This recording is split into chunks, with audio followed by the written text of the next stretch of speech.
अरे इससे क्या होगा, राधा राधा करने से क्या होगा, कृष्ण कृष्ण करने से क्या होगा, ध्यान करो, साधना करो, तब जा करके आप अपने भीतर के नेत्र को खोल पाओगे, तब आप भगवान को प्राप्त करोगे। इस बात का समाधान हमारे शास्त्रों में दिया गया कि जैसी दृष्टि वैसी सृष्टि।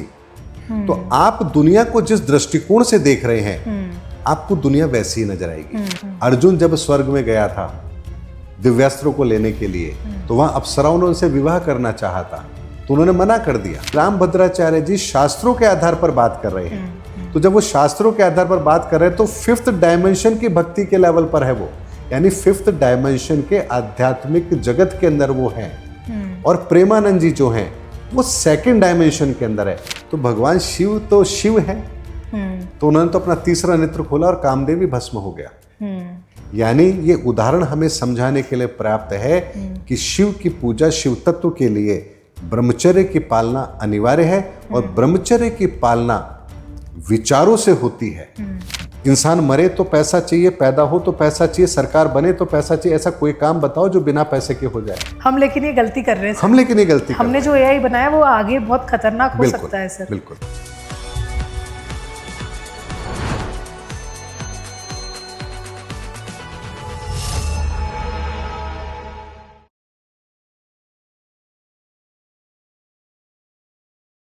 सर जैसे हम देखते हैं ना कि आजकल बहुत ज़्यादा, जैसे हमारे जो संत हैं, हमारे जो गुरु हैं, उनको भी सुनने का एक जो लोगों में एक जो उत्सुकता है वो बहुत ज़्यादा बढ़ गई है। जैसे हम प्रेमानंद जी की बात करते हैं सर, उनके पास से एक जो सकारात्मक ऊर्जा फील होती है, या जो उनकी एक दिव्य भक्ति का एक रिप्रेजेंटेशन है, वो काफ़ी अच्छा लगता है। लेकिन बहुत सारे लोग सर संतों को भी नहीं छोड़ते। देखिए, मैंने आपसे कहा ना कि ज्योतिष के अंदर कौन किस डायमेंशन की भक्ति कर रहा है या किस डायमेंशन के अंदर आध्यात्मिक ज्ञान को लेके बैठा है, आपको एक सेकंड में पता लग जाएगा। तो प्रेमानंद जी है, वो भक्ति भाव की बात करते हैं। हाँ। तो उनसे कौन लोग रिलेट करेंगे?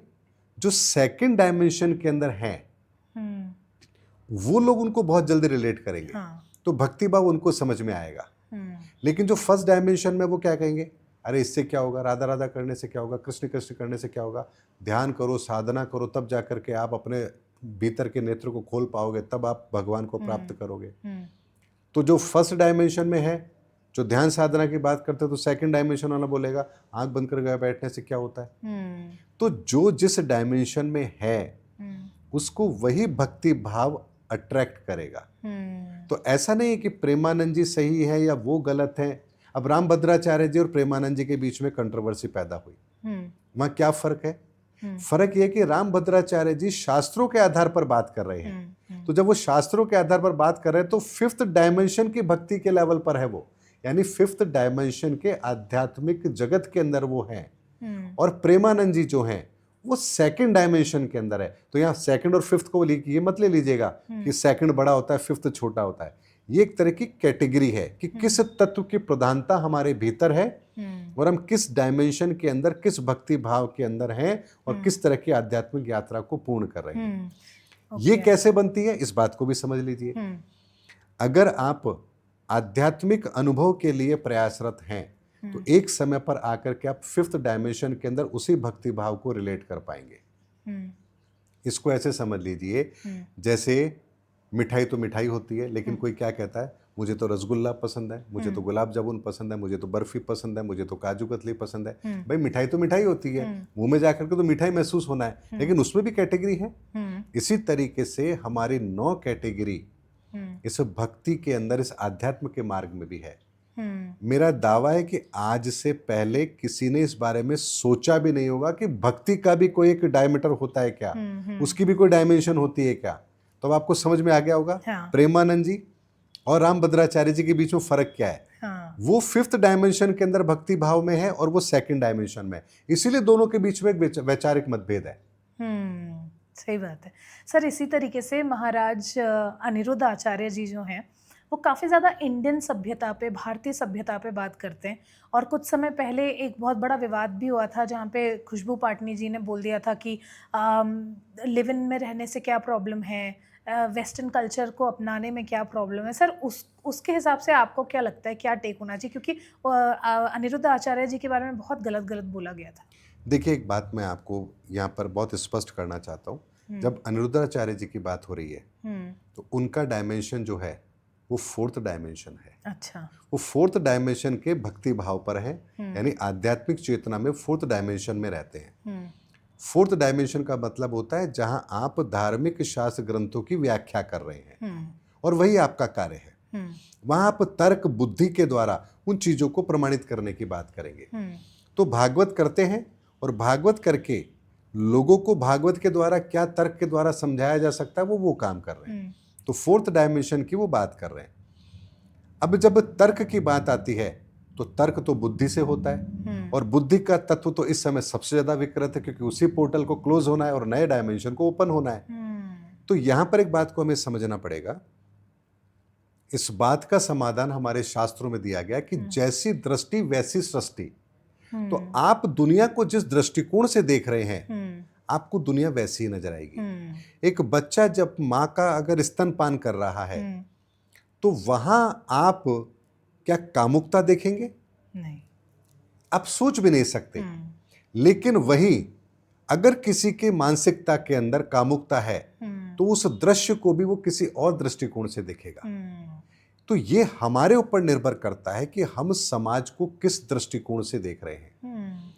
अगर हमारे बच्चे घर से बाहर जा रहे हैं और आज के मॉडर्न कपड़े पहनकर जा रहे हैं तो हम उस दायरे में खड़े होंगे जहां हम कहेंगे हमारे बच्चे कुछ भी पहने तुम्हें क्या। लेकिन अगर आपके बच्चे नहीं पहन रहे हैं और किसी और के बच्चे पहन रहे तो आप कहेंगे देखो इनको, इनके बच्चे कैसे हो गए। तो यहां आपका दृष्टिकोण बदल रहा है। क्यों बदल रहा है? क्योंकि आप उस दायरे में नहीं है। तो हम बुद्धि के द्वारा तर्क के आधार पर इन चीजों को देखने की कोशिश करते हैं कि सही क्या है गलत क्या है। जबकि वास्तविकता यह है, व्यक्ति के चरित्र को देखना हो तो उसके कपड़ों से नहीं उसके विचारों से देखिए। अगर विचारों से आप देखेंगे तो उस व्यक्ति का चरित्र आपको पता लगेगा। आप किसी के कपड़ों से ये जज नहीं कर सकते कि वो कैसा है।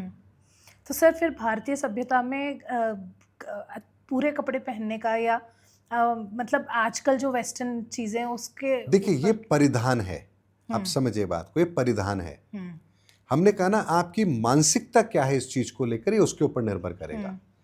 आज हम छोटे कपड़ों को लेकर के भारत के समाज के अंदर हम बात करते हैं कि देखिए आज का मॉडर्न जमाना कहाँ जा रहा है। वहीं अगर हम वेस्टर्न वर्ल्ड में जाएंगे तो आप बीच पर देखिए बिकनी पहन करके बहुत सारे लोग लेटे हुए हैं, लेकिन वहां कोई भी उन चीजों के प्रति ध्यान नहीं देता।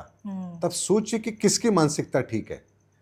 वो बेशक छोटे कपड़े पहनकर वहां लेटे हुए हैं, लेकिन वहां लोगों की मानसिकता उस बीच पर उस तरह की नहीं। लोग किसी को किसी से मतलब नहीं है, हर आदमी अपने काम में लगा हुआ है। लेकिन वहीं यहां से भारत से कोई व्यक्ति वहां जाएगा तो देखेगा वह पता नहीं कहां आ गया। तो ये हमारी मानसिकता दर्शाती है कि हम किसी चीज को किस दृष्टिकोण से देख रहे हैं। तो कपड़े कभी भी किसी को जज करने का पैमाना हो ही नहीं सकता। यही पूछना था सर मुझे, क्योंकि ये जो एक आइडियोलॉजीज की जो एक अभी एक युद्ध चल रहा है ना सर, वर्ल्ड वॉर 3 तो बाद में आएगा, लेकिन अभी ये जो तर्क वितर्क का जो युद्ध है ये बहुत ज्यादा ये चल होगा। रहा है। ये देखिए बुद्ध तत्व की विकृति है तो हमारे दिमाग में कुतर्क ज्यादा आएंगे, तर्क कम आएंगे। तो कोई कपड़ों को लेकर के किसी तरह की बात कर रहा है तो क्या अश्लीलता केवल कपड़ों से होती है, शब्दों से नहीं होती है? क्या निगाहों से नहीं होती है? क्या सोच से नहीं होती है? क्या जुबान से नहीं होती है?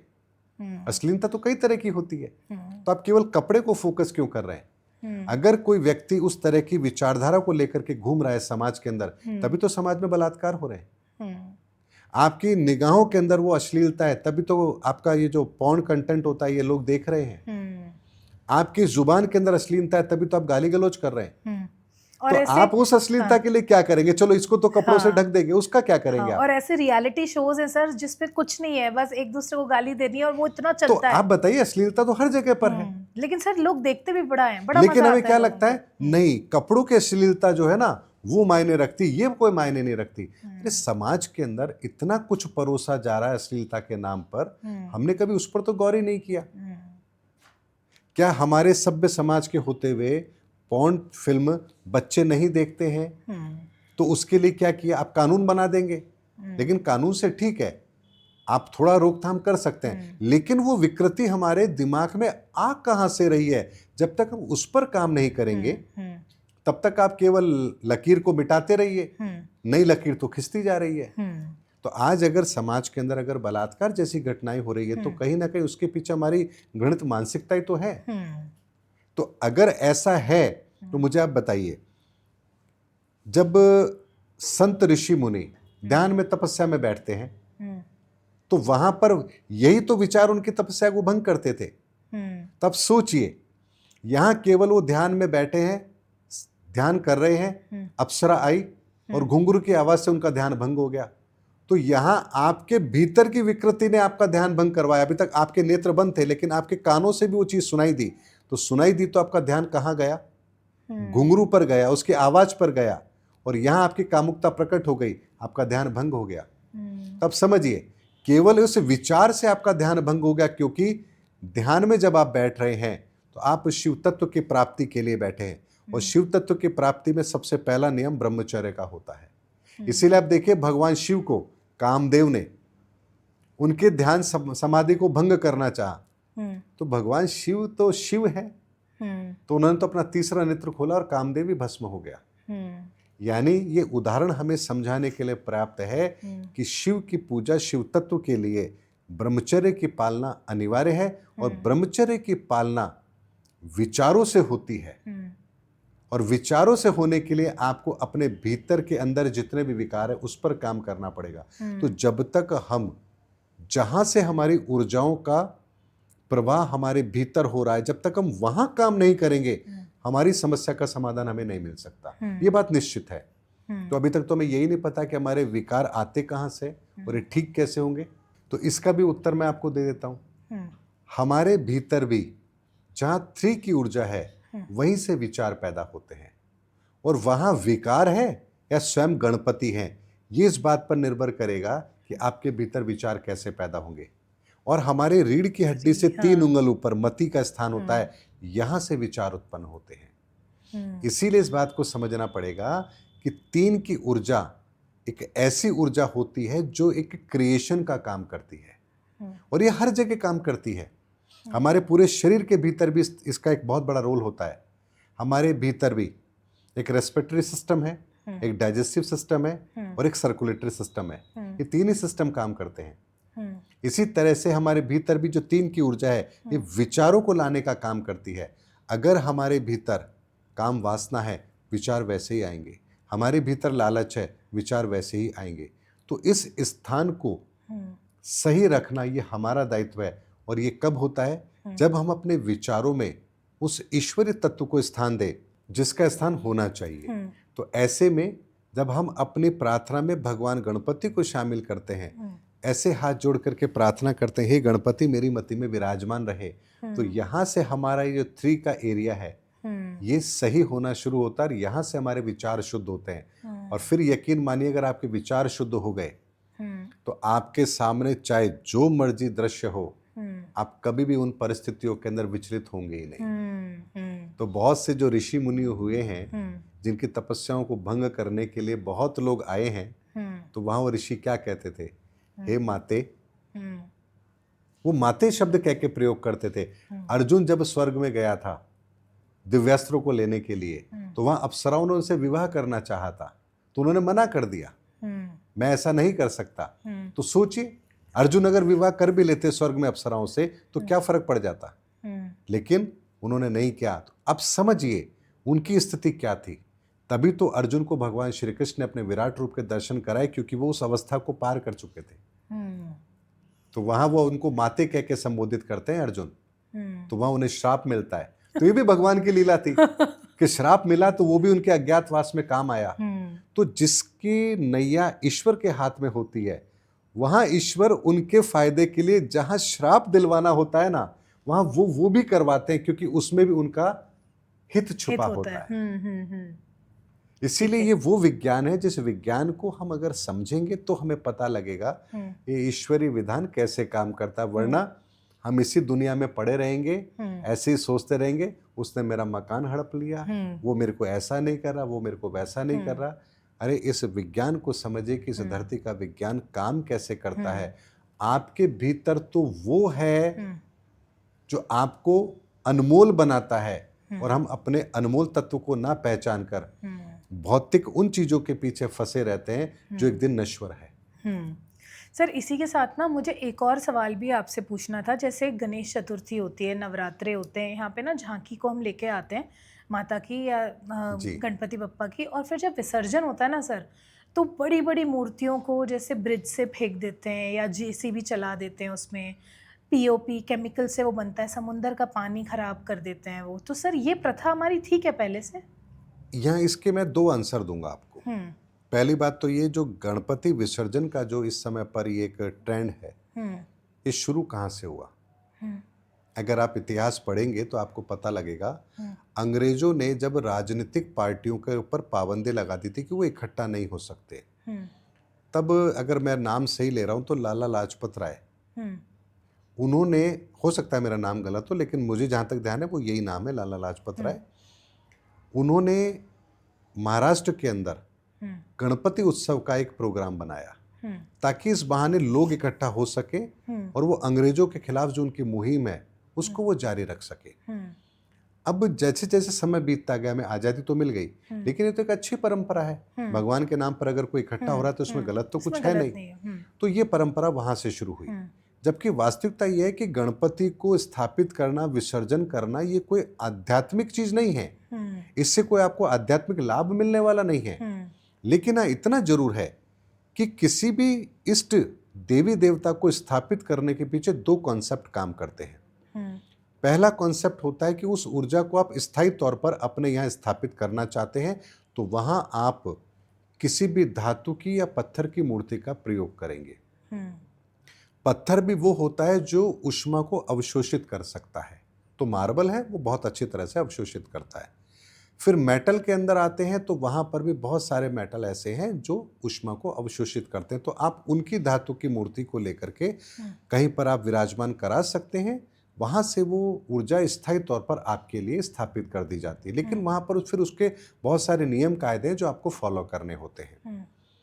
दूसरा होता है कि हम उस ऊर्जा का आह्वान तो करना चाहते हैं लेकिन उस ऊर्जा का विस्तार भी चाहते हैं। हम चाहते हैं कि वो ऊर्जा यहाँ आए और सभी लोगों के काम आए। तो ये परमार्थ की भावना से जब आप काम करते हैं तब वहां पर जो स्थापित किए जाते हैं वो मिट्टी के किए जाते हैं। और इसीलिए रामेश्वरम के अंदर भगवान राम ने मिट्टी के शिवलिंग बनाए और उन्हें फिर जल प्रवाह किया ताकि अगर उन्हें जरूरत पड़े बाण चलाने के, समुद्र को सुखाने की, तो समुद्र के असंख्य जीव नष्ट ना हो, इनकी उत्पत्ति दोबारा हो जाए। और इनकी उत्पत्ति कैसे होगी? क्योंकि इस ब्रह्मांड के अंदर जिस भी चीज की उत्पत्ति हुई है वो शिव तत्व से हुई है, तो यह उन्होंने शिव तत्व को सक्रिय किया। इसी तरीके से अगर मान लीजिए हम चाहते हैं कि भगवान गणपति की ऊर्जा, उस बुद्ध तत्व की ऊर्जा इस संसार के काम आए, हमारे काम आए, हमारे आसपास के लोगों के काम आए, तो फिर यहाँ पर आप मिट्टी के गणपति बनाएंगे, मिट्टी के गणपति बनाकर उनको स्थापित करेंगे, वहां उनका आवाहन करेंगे। आवाहन करने के पश्चात चूंकि अब उस मिट्टी के अंदर भी भगवान गणपति की ऊर्जा विद्यमान हो चुकी है, तो अब आप उसको जल प्रवाह करेंगे। तो जल वो चीज है जो संसार में सबके काम आती है, वो जीव जंतु के भी काम आएगी, वो वनस्पति के भी काम आएगी और आपके भी काम आएगी। तो ऐसे में उस ऊर्जा को आप जल प्रवाह कर देते हैं ताकि प्रकृति के प्रत्येक तत्व तक वो ऊर्जा पहुंच जाए। तो यहाँ इसके पीछे विधान ये है। लेकिन हमने तो उसको उत्सव बना दिया, वो भी कौन सा उत्सव? पैसे उगाई के लिए। एक बड़ा सा भव्य पंडाल बनाएंगे, चंदा इकट्ठा कर लेंगे, वहां पर लोग आएंगे, कुछ चढ़ावा आएगा, हमारा काम तो हो जाएगा। हमारा दृष्टिकोण ये हो चुका है। कौन है जो भगवान गणपति का उत्सव इसलिए मनाता है ताकि भगवान गणपति की ऊर्जा वहां विद्यमान रहे, और जब इसको जल प्रवाह करें तो ये ऊर्जा इस समस्त प्रकृति के अंदर भी विद्यमान हो। अगर आपका उद्देश्य वो है तो आप अपने घर में भी कीजिए, मिट्टी के बनाइए, और बाद में उसको चाहें तो अपने घर के अंदर पेड़ पौधों में विसर्जित कर दीजिए, या आपके आसपास कोई जलाशय है आप उसमें विसर्जित कर दीजिए। ये है उस शक्ति का आवाहन, उसकी प्रक्रिया और उसकी पालना। क्योंकि सर हम नवरात्रि में भी अब देखना यही देखेंगे। अब ये चीज तो क्या करते हैं, हमने प्लास्टर ऑफ पेरिस का बना लिया, प्लास्टिक का बना लिया, केमिकल पेंट, तो ये तो हम धर्म के साथ बहुत बड़ा खिलवाड़ कर रहे हैं। मुझे लगता है पुण्य से ज्यादा सर पाप में ले। बिल्कुल सही है, लेकिन देखिए सच कड़वा है। मेरे पास में है हिम्मत कहने की सच। मैंने ये नहीं कहा ये गलत है, मैंने कहा ये गलत है तो सही क्या, मैंने वो बात भी आपके सामने रखी। तो सोचिए कितनी पवित्र विधा है ये।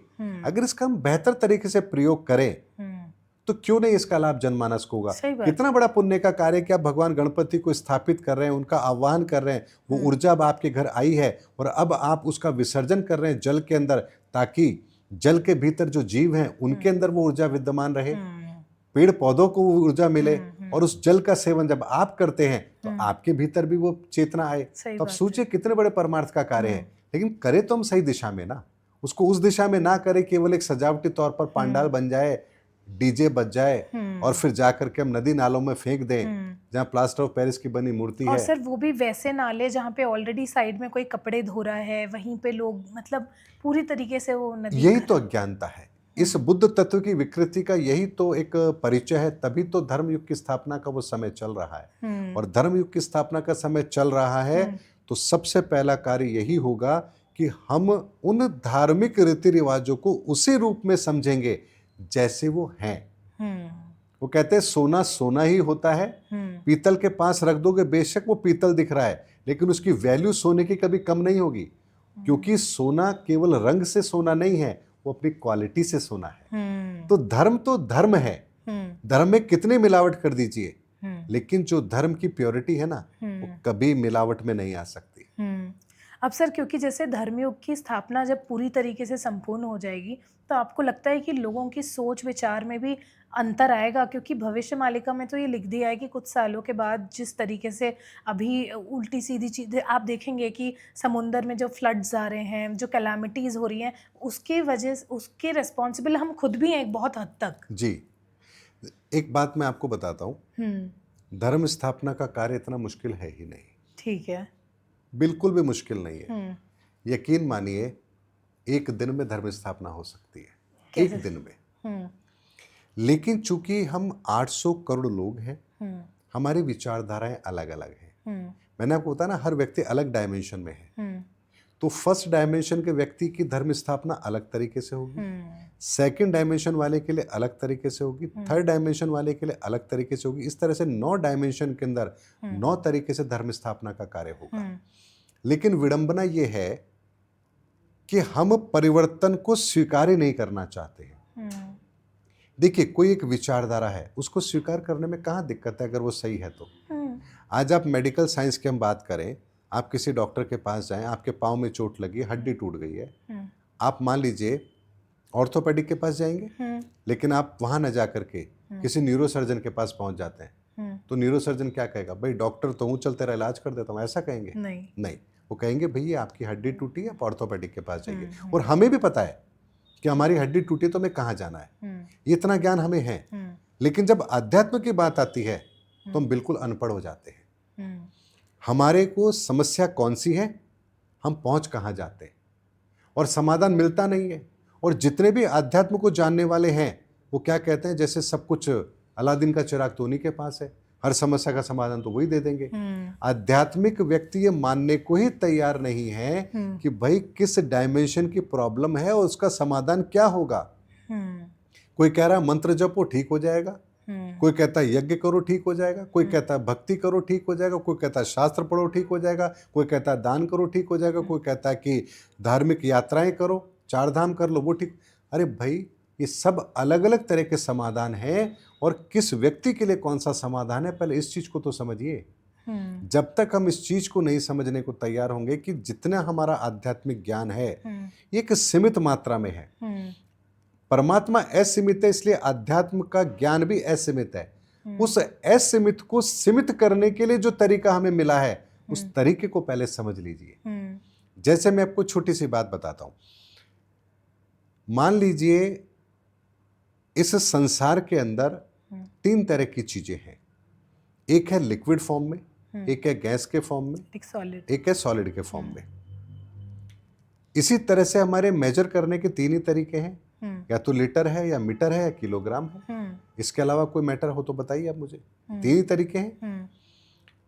लेकिन ये तरीके क्या आपको किसी भी चीज को मेजर करने की ताकत नहीं देते हैं? अगर आपको पता है ठोस अवस्था में है तो इसका वजन कैसे निकाला जाएगा, आपको नहीं पता। क्या हमने धरती का भार नहीं निकाला है? तो कैसे निकाला, कौन सी तराजू लेके गए थे? तो कुछ तो विज्ञान है जिसके आधार पर निकाला। हमने कहा पृथ्वी से लेकर चंद्रमा की दूरी इतनी है, मेजर किया, कोई तो आधार होगा। हमने कहा प्रकाश की गति इतनी है, 3,20,000 माइल प्रति सेकंड की रफ्तार है, तो मेजर किया, किस आधार पर किया? तो एक मेजरमेंट तो हमारे पास ऐसा है ना जो ये बताता है कि दुनिया के अंदर कोई भी चीज क्यों ना हो, उसको मेजर करने के लिए ये एक तरीका है जिससे हर चीज मेजर की जा सकती है। उसी तरीके से अध्यात्म के अंदर भी एक ऐसा रहस्य है जिस रहस्य को यदि इंसान जान लेगा तो उसको ये पता लगेगा कि आध्यात्मिक मेजरमेंट क्या होते हैं, कौन किस लेवल का भक्ति भाव रख रहा है, कौन किस लेवल पर भक्ति मार्ग में है, और इसकी यात्रा भी कितनी बाकी है और कितनी अभी इसको करनी है। लेकिन हम तो मानने को तैयार नहीं है।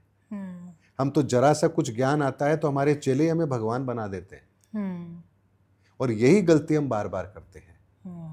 ये समय भगवान बनने का नहीं है, भगवान बनाने का नहीं है। ये समय इस बात को समझने का है कि इस धरती के अंदर जो परिवर्तन हो रहा है धर्म युग के लिए, उस परिवर्तन में हमारी भूमिका क्या है। ये परिवर्तन इतना सुखद है जो हजारों साल के लिए इस धरती को पाप रहित करने वाला है, तो हमें तो अपने आप को उसके लिए तैयार करना चाहिए। और हम कहाँ फंस गए अपने आप को भगवान बनाने में। इस धरती पर मैं भी आया हूँ, मैंने कौन सा 500 साल जीना है, आपने कौन सा जीना है, एक छोटी सी जिंदगी है। तो क्यों ना इस छोटी सी जिंदगी के अंदर उस रहस्य को ढूंढ ले जिससे हमारी आगे की अनंत यात्राएं वो सब सुधर जाए। तो हमारा ध्यान उस पर नहीं है। 99.9% आदमी अगर आज आध्यात्मिक क्रिया कर रहा है तो इसलिए कर रहा है कि पैसा मिल जाए, फाइनेंस अच्छा हो जाए। ऐसा क्यों हो गया सर कि इतना ज्यादा लालच क्यों आ गया लोगों को? भौतिकवादी सोच है ना। जब भौतिकवादी सोच है तो हमारी हर चीज को हमने भौतिकवादी चीजों पर लेकर आ गए। बट फिर भी सेटिस्फैक्शन नहीं है उनको, इतना पैसा कमाने के बाद भी वो भोग ही नहीं पा रहे उसको। बुद्धि की विकृति और क्या होती है, यही तो होती है। और अगर मान लीजिए उस डायमेंशन को क्लोज होना है तो ये तो होगा ही होगा। क्या सतयुग के अंदर हिरण्यकश्यप ने भगवान को चैलेंज नहीं किया? वो सतयुग का समय था, पहला तत्व काम कर रहा था तो चैलेंज किया, बुद्धि भ्रष्ट हुई ना। दूसरे युग के अंदर मन तत्व काम कर रहा था, चंद्र तत्व काम कर रहा था, तो क्या रावण का मन विकृत नहीं हुआ क्या?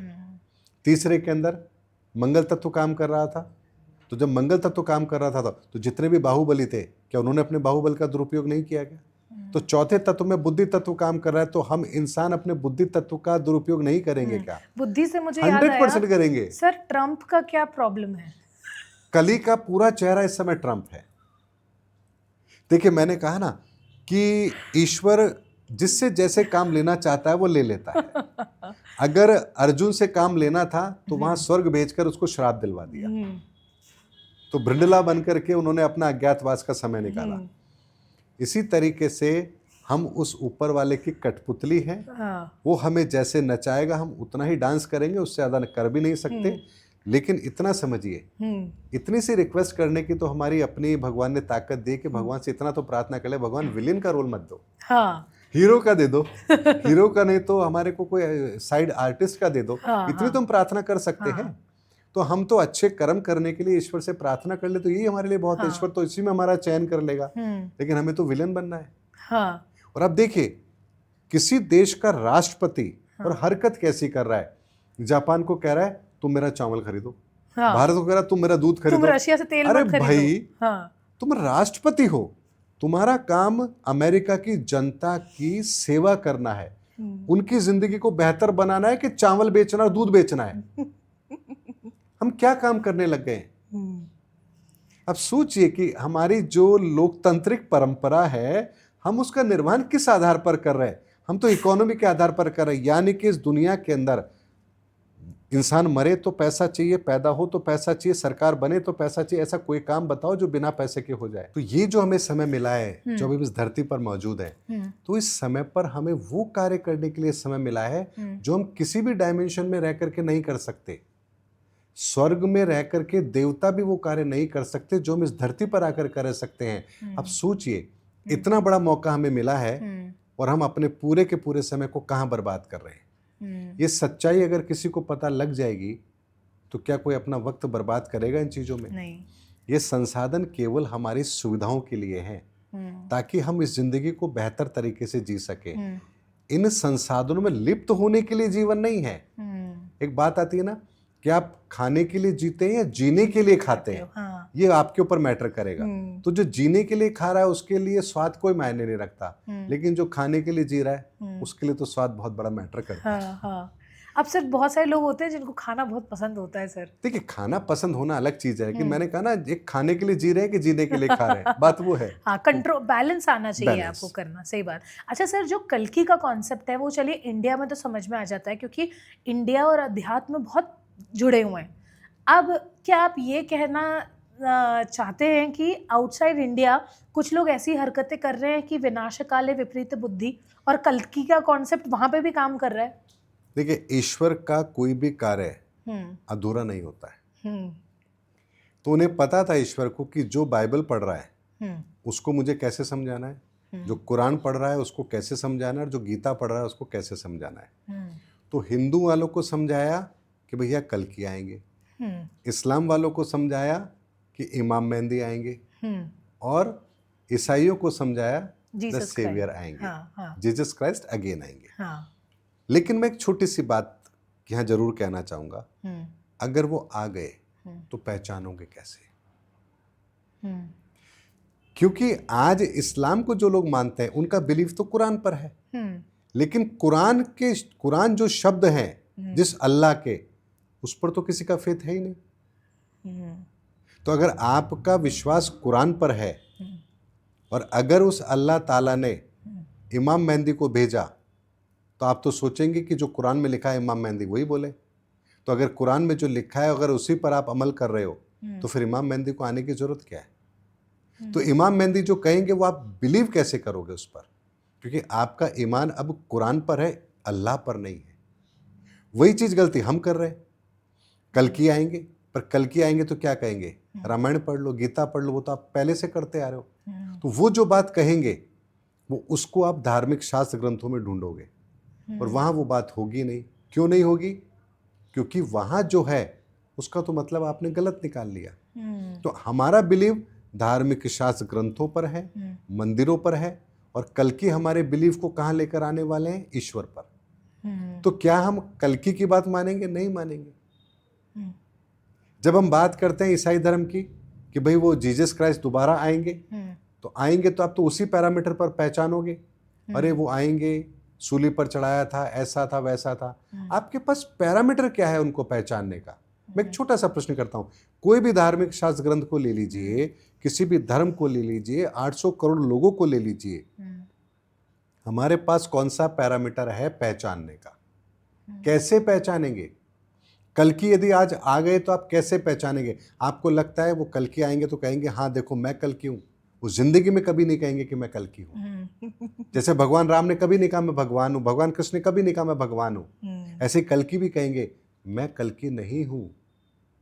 लेकिन आप पहचानोगे कैसे? आपके पास पैरामीटर क्या है? सर बहुत सारे लोग बोलते हैं प्रेमानंद जी ही कल्कि हैं। मैंने कहा ना पैरामीटर क्या है। मैंने तो प्रेमानंद जी के लिए आपको बताया ना कि वो किस डायमेंशन के भक्ति के आध्यात्म के मार्ग पर है। तो मैं तो आपको 1 से लेकर 9 तक के सारे भक्ति मार्ग के डायमेंशन बता रहा हूँ, चाहे कौन सा कहाँ है। चाहे वो किसी भी डायमेंशन में हो, लेकिन बहुत सारे लोग मानते हैं कि प्रेमानंद जी ही कल्कि है। ऐसा क्यों? मैं फिर वही बात पूछ रहा हूँ, कल्कि की पहचान क्या है? कल्कि है कि किस बात से प्रूफ होगा कि ये कल्कि है? क्योंकि सर भविष्य मालिका में भी कुछ कुछ चीजें लिखी हैं। कल्कि है, ठीक है। हाँ। मान लीजिए कोई कल्कि आ गया, मैं आपसे ही कह रहा हूँ, प्रेमानंद जी आपने कहा वो कल्कि है, मैंने कहा ठीक है मान लीजिए, तो आप अब किस आधार पर कह रहे हैं कि वो कल्कि है? क्योंकि सर वो एक जो दिव्य ज्योत नजर आती है वो उन्हीं के तो पास। क्या प्रेमानंद जी से पहले इस धरती पर ऐसे आध्यात्मिक पुरुष नहीं हुए जिनके अंदर बहुत तेज तपोबल और ये नहीं था? तो फिर कल्कि तो उनको होना चाहिए। लेकिन सर प्रेमानंद जी की दोनों किडनीज फेल है, फिर भी वो जिंदा है। तो उससे क्या फर्क पड़ जाता है? अरे सर बिना किडनी, ये तो देखिए एक बात समझिए, शरीर तो नश्वर है। रामकृष्ण परमहंस को गले का कैंसर था, इनकी तो किडनी फेल है, उनको तो गले का कैंसर था। और आज भी ऐसे बहुत से लोग हैं जिनके शरीर में कैंसर है, किडनी फेल है, और भक्ति भाव से रह रहे हैं। ये तो आपको पता है कि प्रेमानंद जी के साथ ऐसा है, इसलिए आपने मान लिया। लेकिन क्या इस कंडीशन में इस धरती पर और कोई नहीं होगा? आपको हजारों उदाहरण मिल जाएंगे जिनमें दोनों किडनियां फेल है और आदमी अपने आज भी जिंदगी जी रहा है और मस्ती से रह रहा है। ये क्राइटेरिया क्या ये क्राइटेरिया होगा कल्कि का? नहीं सर आप बताइए क्या क्राइटेरिया? किडनी काम नहीं कर रही, वो भक्ति भाव कर रही, क्या ये क्राइटेरिया होगा कल्कि का? कल्कि की केवल एक ही पहचान होगी, वो एक ही तरह से पहचाने जाएंगे कि संपूर्ण ब्रह्मांड के रहस्य उनके पास होंगे और वर्तमान की हर समस्या का समाधान उनके पास होगा। हर समस्या का समाधान, ध्यान से समझिएगा जो मैं बात कह रहा हूं। अगर कोई वैज्ञानिक कह रहे हैं कि वर्तमान में हमारी ये समस्या है, तो उस समस्या का समाधान भी कल्कि के पास होगा। अगर हम कह रहे हैं कि हमारी सोच खराब हो गई है, तो उसका समाधान भी कल्कि के पास होगा। हम कहें हमारी आध्यात्मिक व्यवस्था खराब हो गई है, इसका समाधान भी उनके पास होगा। हम कहेंगे हमारी सामाजिक व्यवस्था, इसका समाधान भी, हमारी आर्थिक व्यवस्था, इसका समाधान भी। हर समस्या का समाधान कल्कि के पास होगा। इस बात को ध्यान रखिए और उस पैरामीटर पर दुनिया मानेगी कि हाँ ये कल्कि है। और सर ट्रम्प के जो उल्टे फुल्टे डिसीजंस है उसको भी इंडिया से बचाने का समाधान होगा। ये सब कुछ वही हो रहा है हाँ। जो कल्कि के कार्य में सहायक है। आप बताइए, अगर आज विषम परिस्थिति नहीं होगी और हम कहें देखो संसार का रहस्य ये है, संसार की चीजें ये हैं और हम इंसानों को इस रास्ते पर जाना चाहिए, कोई मानेगा नहीं। कई सालों से लोग करते आ रहे हैं, कितने मठ है, कितने संप्रदाय हैं, कितनी किताबें, सब कुछ तो हमारे पास ऑलरेडी है। तो लोग फिर सुधरने होते तो सुधर जाते। लेकिन मैंने कहा ना, जब ये डायमेंशन क्लोज होता है तो हर चीज क्लोज होती है। शून्य का मतलब ही है कि वहां अब कुछ भी बाहर नहीं है, सब कुछ समाप्त होना है। यानी यह बुद्ध तत्व की समाप्ति है। यानी आपकी सोच जहां तक जा सकती है, जहां तक जा सकती है, कल्कि की सोच वहां से शुरू होगी। अब आप इसका अंदाजा लगा लीजिए कि हमारी सोच जहां तक जा सकती है, उनकी सोच वहां से शुरू हो रही है। तो सोचिए कि उनके उस डायमेंशन के अंदर काम करने का लेवल क्या होगा। इसीलिए कल्कि हमारे इस बुद्धि में आ जाए, ये गलती हमें नहीं करनी है, क्योंकि तत्व तो वैसे ही खराब हो रहा है। तो बुद्धि के आधार पर आप कल्कि को पहचानेंगे, हो नहीं सकता। तो कल्कि को पहचानने का एक ही माध्यम होगा और वो है धर्म। कल्पना से परे है। धर्म की परिभाषा, धर्म का अस्तित्व, धर्म का प्रमाण आदि काल से लेकर अनंत काल तक जिनके पास होगा वही कल्कि होंगे। कल्कि एक ऐसी विचारधारा है जो आपके तमाम तमस को, आपके तमाम अंधकार को एक पल में दूर कर देंगे। इसीलिए कल्कि के बारे में जो बातें कही गई है ना धार्मिक शास्त्र ग्रंथों में, अब इसका रहस्य भी समझ लीजिए। बहुत से लोग होंगे जो इस कार्य में व्यवधान डालेंगे, कल्कि के इस कार्य में व्यवधान डालेंगे। तो कुदरत को उनका भी तो समायोजन करना है। तो धार्मिक शास्त्र ग्रंथों में ऐसी कुछ बातें कही जाएंगी, तो जितने भी ऐसे लोग हैं वो उनके आधार पर अपने आप को कल्कि साबित करने में लग जाएंगे। तो एक तरह से कचरा बिल्कुल साफ हो जाएगा और यहां पर कल्कि को अपना कार्य करना आसान हो जाएगा। वो कहते हैं ना कि आपको अगर किसी को दिशा भ्रमित करना हो तो आपको फिर उनके आधार पर ही काम करना पड़ेगा। तो आपने एक छोटा सा एक समीकरण बनाया और हर व्यक्ति अपने आप को कल्कि साबित करने में लग गया और असली कल्कि अपना काम करके निकल जाएंगे। सही बात है। अच्छा सर, सितंबर के लिए ना बहुत सारे एस्ट्रोलॉजर्स ने, इनफैक्ट आपने भी, मुझे याद है पिछले पॉडकास्ट में कहा था कि जब एक नया पोर्टल खुलेगा और पिछला डायमेंशन जब बंद होगा तो बहुत बड़ा एक सर्वनाश हो सकता है। और जो हम आए दिन हमारे इंडिया में देख रहे हैं, कहीं पे फ्लड्स आ रहे हैं, कभी अर्थक्वेक है, प्रकृति अपने पूरे क्रोध में नज़र आ रही है सर। तो क्या ये बोल सकते हैं, ये बोलना सही होगा कि वाकई में अभी बहुत बड़ा सर्वनाश बाकी है?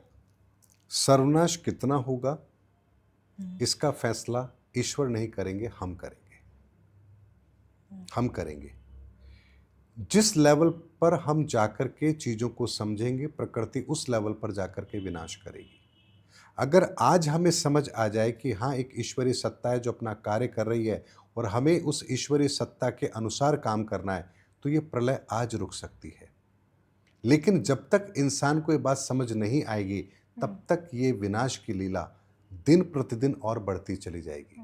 अगर दुर्योधन को युद्ध शुरू होने से पहले समझ आ जाता कि मैं गलत रास्ते पर हूं, तो क्या महाभारत होती? नहीं। भीष्म पितामह के मरने पर भी समझ आ जाता तो युद्ध वहां रुक जाता। लेकिन युद्ध कहां जाके रुका? युद्ध वहीं जाके रुका जहां सब कुछ सर्वनाश होना था। रावण को भी तब समझ में आया जब सब कुछ सर्वनाश हो चुका था।